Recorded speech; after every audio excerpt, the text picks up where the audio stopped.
quisiera aclarar que considero la reclamación de Venezuela sobre el Esequibo correcta. ¿Qué quiero decir? Que Venezuela tiene razón en reclamar ese territorio. Hola a todos. En este video quisiera hablar de la Guyana Esequibo, de la parte en reclamación desde hace mucho más de un siglo y que nunca será una región de Venezuela en la historia y en el futuro. Y voy a explicarle por qué Venezuela no logrará recuperar ese pedazo importante de tierra lleno de recursos. Pero antes de seguir con el video, dame tu like, suscríbete al canal y encienda la campanita. Quisiera aclarar que considero la reclamación de Venezuela sobre el Esequibo correcta. ¿Qué quiero decir? Que Venezuela tiene razón en reclamar ese territorio. Venezuela perdió ese territorio por varias razones. Primero que todo, en la época en que lo perdió, era un país muy despoblado, Venezuela. En particular, esa región tenía muy pocos habitantes, muchísimo menos de los que tiene ahora.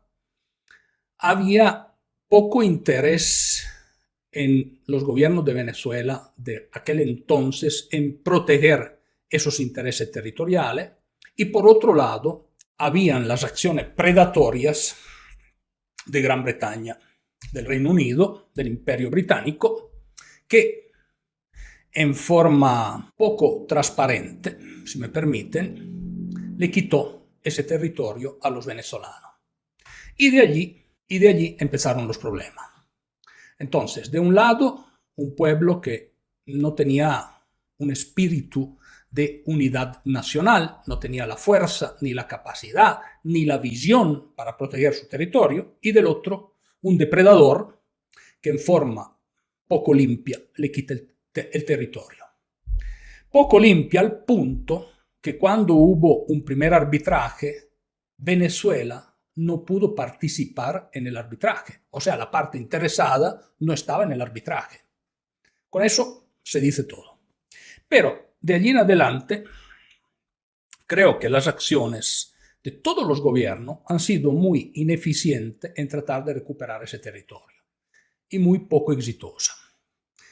Y hoy día estamos en la situación que estamos. Sin embargo, el principal responsable de los últimos gobiernos o de la historia reciente de los últimos 50, 60 años de esa situación es seguramente el difunto teniente coronel, presidente de Venezuela, dictador de Venezuela, Hugo Chávez. Y voy a explicarle exactamente por qué. Cuando Hugo Chávez llega al poder, hay una bonanza en los precios del petróleo. O sea, en Venezuela empieza a entrar mucho dinero. Ese dinero hubiese sido necesario reinvertirlo con sabiduría para que el pueblo venezolano estuviese ahora bien. Sin embargo, Hugo Chávez, como parte de su diseño geopolítico de apropiarse del mundo con sus ideas del socialismo del siglo XXI, empezó a utilizar ese dinero sobornando un montón de paisitos que son parte del continente americano, muchas de las islas, y para tener apoyo político internacional a nivel de las Naciones Unidas, a nivel de la OEA, Organismo de Estados Americanos. Entonces, por medio de dádivas y de ayudas económicas a muchos países del CARICOM, por ejemplo, Hugo Chávez se consolidó en el poder y tuvo mucho apoyo político. Por ejemplo, en las Naciones Unidas, no importa que un país sea pequeño, si te da el voto, tenés un voto en favor. Y Hugo Chávez logró en parte una de las estrategias que utilizó para imponer su brutal dictadura en Venezuela es sobornar a un montón de otros paisitos. Y esa es la realidad de lo que pasó. Ahora bien, adentro de esa dialéctica, adentro de esa lógica, adentro de ese despilfarro de recursos del pueblo venezolano, y no estoy hablando de la corrupción, porque con Hugo Chávez empezó la corrupción de verdad. Los que votaron Hugo Chávez votaron en parte porque estaban hartos de la corrupción. Pero con la llegada de Hugo Chávez empezó la corrupción con esteroides. Pero es otro cuento. Estoy hablando simplemente de la disputa geopolítica de ese territorio. Ahora bien, Adentro de esta lógica de hacerse amigo, o si, como prefieren los woke, amigui de todos, Hugo Chávez se llevaba muy bien con la Guyana e implícitamente le dejó la Guyana o el Esequibo a Guyana. No fue un acto formal, sin embargo, llevó las relaciones a unos niveles tan cordiales que entre amigos tú no le vas a reclamar unos libros que le has prestado. Y entonces allí se cayó mucho la fuerza con la cual Venezuela podría reclamar ese territorio. O sea, implícitamente Hugo Chávez dio una bendición, inclusive hubo un discurso donde dijo que sí, que finalmente todo estaba en las manos de la reclamación internacional, pero finalmente el territorio era de Guyana. O sea, eso lo dejó entender, además con la dialéctica que tenía. Entonces, considero que en los tiempos recientes, sin duda, Hugo Chávez es el responsable. Ahora, llega Nicolás Maduro, y Nicolás Maduro creo que en la retórica, en el discurso que está utilizando ahora, tiene algo de parecido con lo que hicieron en Argentina los dictadores, los militares, con las Malvinas.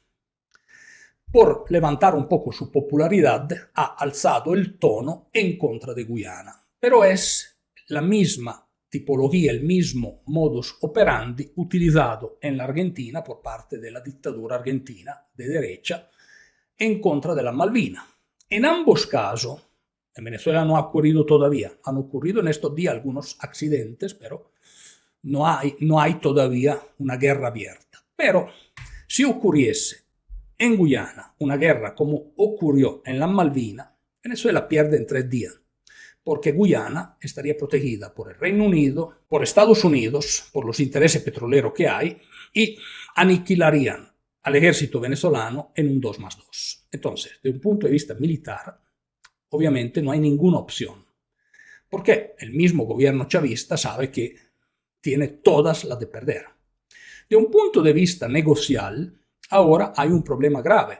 Aunque la reclamación sea, de un punto de vista teórico y filosófico, 100% correcta, y aunque ese territorio debería ser bajo el control de Venezuela y debería ser parte integrante de Venezuela, sin embargo, en la Guyana Esequibo, en ese territorio en reclamación, viven guyaneses, no viven venezolanos. La gran mayoría de la población que vive allí quiere quedarse con Guyana. Hay un hecho también demográfico, por lo tanto, que impide esa reclamación y que esta reclamación se concretice. Si en la Guyana Esequibo, si en ese territorio viviesen solo venezolanos que quieren estar bajo la dictadura de Maduro felices y contentos, sería otro cuento. Sin embargo, allí los que viven, el grupo étnico, digamos, el grupo más importante de la población, son guyaneses, que no quieren estar con Maduro. Y eso es el problema de fondo. Y por esta razón creo que, y veo muy difícil, si no imposible, que ese territorio regrese a Venezuela. Pero espero que te haya interesado. Déjame saber en tus comentarios qué opina y deme tu like.